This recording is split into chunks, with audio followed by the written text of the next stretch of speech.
Sonic the Hedgehog just broke some domestic box office records when it comes to a video game movie, so that means it's time to dive in and talk about my top 10 favorite video game movies of all time. Now, if you guys are new here, make sure to comment down below and let me know what your guys' top 10 lists on video game movies are, and make sure to look out for a list of my favorite top 10 video games coming out later this week. Thank you guys again so much for watching this. Make sure to hit that like and subscribe button just like Sonic the Hedgehog would, and let's get started.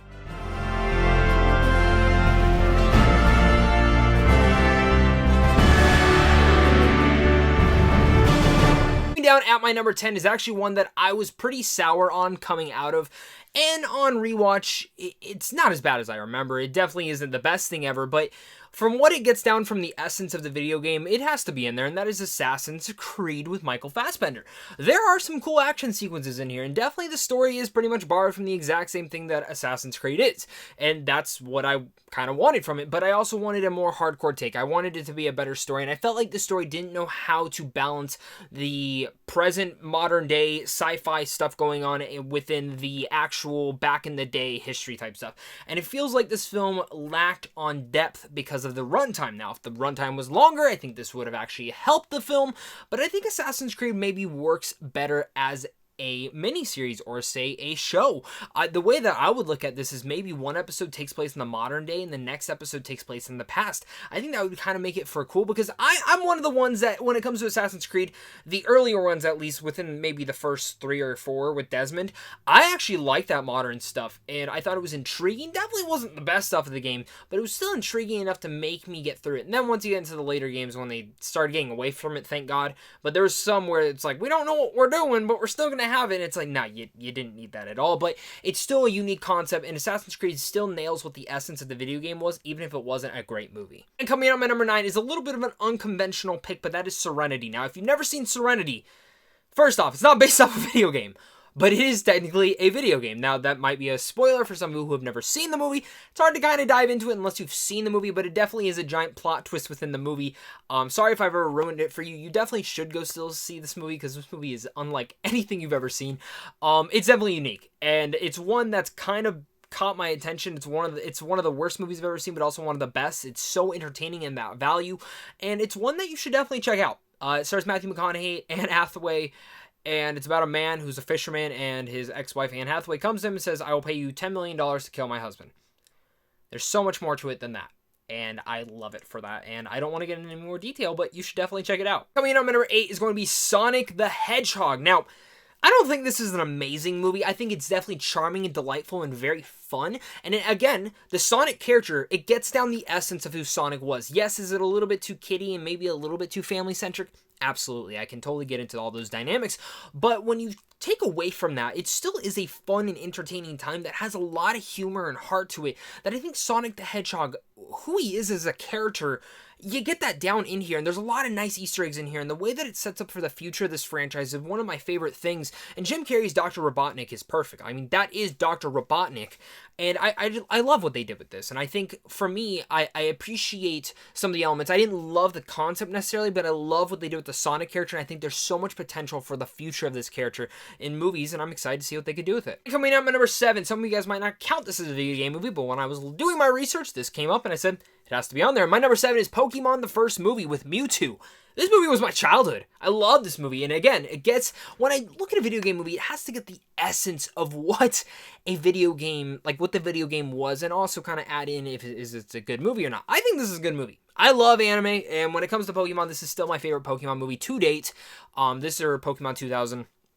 Kind of a toss-up for those two, but I chose the Pokemon the First Movie because I think there are a lot of great elements to it, and the way that it gets down the essence, it also feels very intense and badass with everything that's kind of going on with Mewtwo. In general, it's this one might be covered with a lot of nostalgia, but it's my nostalgia, and I'm all for it. Coming up at number 6 is one that I think is actually pretty good, and that's Prince of Persia with Jake Gyllenhaal. There are many problems with this movie, but for some reason, I have a lot of fun with it. It's not a perfect movie, but it kind of is one of those fun action-adventure movies that, yeah, you might forget a bunch about, but it's nice, and I like seeing Jake Gyllenhaal in this kind of blockbuster. Maybe he shouldn't have been. Maybe they should have actually picked a Persian person to play it. I think he has a little bit of Persian in him. I might be completely wrong on that. I'm not doing my research. I don't have anything to look it up on me while I'm filming this, but, you know, sure, they could have done that, and they should have, but Prince of Persia, it's not, I don't want to say this is the essence of the game, but it's fun and entertaining in that route. And it's one of the ones that when I was a kid, I used to rewatch this a lot. And I saw this in theaters like 3 different times.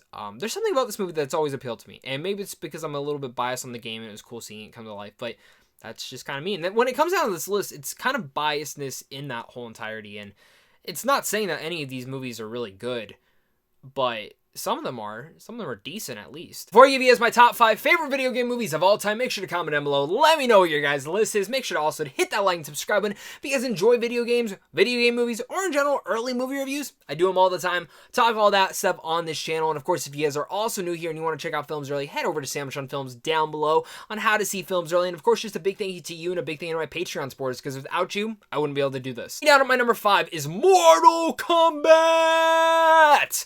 Yeah, I said it like that. Mortal Kombat is one of my favorite fighting games of all time. And again, this is a movie that I cannot wait to see the remake of this. But the original one is still some campy, cheesy, but awesome fatality fun. And I think there is so many great things. Again, gets the essence of what the video game is. Scorpion's badass. I love the fight scenes, and it just feels like something that would have been that original Mortal Kombat, like from the original arcade game, and I just always get a smile on my face when I watch this one. And coming up, my number 4 is Wreck-It Ralph. Now again, unconventional. Some people might not include this in the video game movies. I do, especially because it all takes place in a video game. I love Wreck-It Ralph. I love it to pieces. I think it's an excellent movie. I wouldn't say this is an adaptation per se. I mean, technically there's an arcade version of it, but I love it. I just think this is such a heartwarming, charming movie. And when it comes down to Disney's kind of filmography, people forget about this one a lot. And I think people need to be reminded of how great Wreck-It Ralph is, because it's so charming, it's delightful, it's funny, and it has a lot of emotion to it. And the best thing about it is the way that it handles the video game messages. Even within you're talking about Wreck-It Ralph or Ralph Breaks the Internet, the way they're able to handle everything is just great. I mean, my number 3 is Tomb Raider 2001 with Angelina Jolie. Now, I could have honestly chosen either this or Alicia Vikanders, but I chose this one because, again, nostalgia kicked in. I love Angelina Jolie as the role, and I actually really like Alicia Vikander as well, but there's something about Tomb Raider for me that really sticks well for me every time I think about this movie. And again, pure nostalgia. I love the original Tomb Raider games. I love the newer ones a lot. Can't wait to see the sequel with Alicia Vikander, see what they can do, because I like the first one, but I'm curious to see what they can do. But this one for me always stuck with me. It feels like a nice little Indiana Jones spin-off in a sense, and that's kind of what it's always meant to feel like. And I like these action-adventure movies. I can always kind of get a kick out of them, and per se, this is the one that kind of gave me a kick to me. Coming up, my number 2 is Detective Pikachu. Now, this was everything I wanted that movie to be. It pretty much is the exact same thing from the video game. It captures the Pokemon world perfectly into a live action setting. And the easiest thing to say is it's hilarious. It's charming and it's great. This is everything I wanted from the movie and everything I didn't know I wanted, because I remember when they announced this movie, I said, dear God, that's what we're going to do. We're not going to do a typical Pokemon movie. Then that first trailer came out, and my God, I remember, if you go look at my trailer reaction for that first trailer, I was blown away. I was laughing. I was having a blast. I probably watched that trailer like 7 different times that day. And I just had a big smile on my face. I couldn't stop watching the trailer. And I saw the movie, and I had such a blast with it. I love rewatching this one, and sometimes it's a little bit too kiddie. And it definitely is predictable. But at the same time, it's a Pokemon movie, and I think it set up some great stuff, and I wish it would have actually made more money, because I don't know if we're going to get a sequel, and we should. Of course, coming up at number 1, one of the, probably none of you guys. Now, this one's pure bias, pure nostalgia, all that stuff. That is Warcraft. I honestly went into this with the lowest of expectations, but coming from someone who played the original Warcraft, coming from someone who played World of Warcraft, this is what I wanted from a Warcraft movie. And Duncan Jones is a major fan of Warcraft, and I could feel it off the screen. I absolutely really like this movie. I think it's a blast. I kind of went head and head between this and Detective Pikachu. I chose this because I've seen this one more than Detective Pikachu. I thought what they did with the orcs was phenomenal. And yes, some of the human storylines are a little bit boring, but I think what they did with the orcs, with Warcraft in general, and everything that's inside of it really worked out for me. I thought some of the battle sequences were dynamic and awesome. I really wanted a sequel to this one, but the world failed me, so I'm probably never going to get that one of those. But I thought as a live action adaptation of the video game, it worked for me. It brought this world to life. Definitely a lot more stuff that I wanted to see in there, and especially explore inside this world. Maybe Netflix eventually will adapt something different into here. I'm kind of hoping for a Diablo movie, to be honest, because that's still my favorite Blizzard game, but who says, guys, that's gonna be my list for my top 10 favorite video game movies of all time. Make sure to comment down below. Let me know what your guys' thoughts are. Did you guys enjoy this list? Did you not? What is your list? Let's discuss it down below, guys. Thank you guys again so much for watching this. And of course, until next time, stay classy.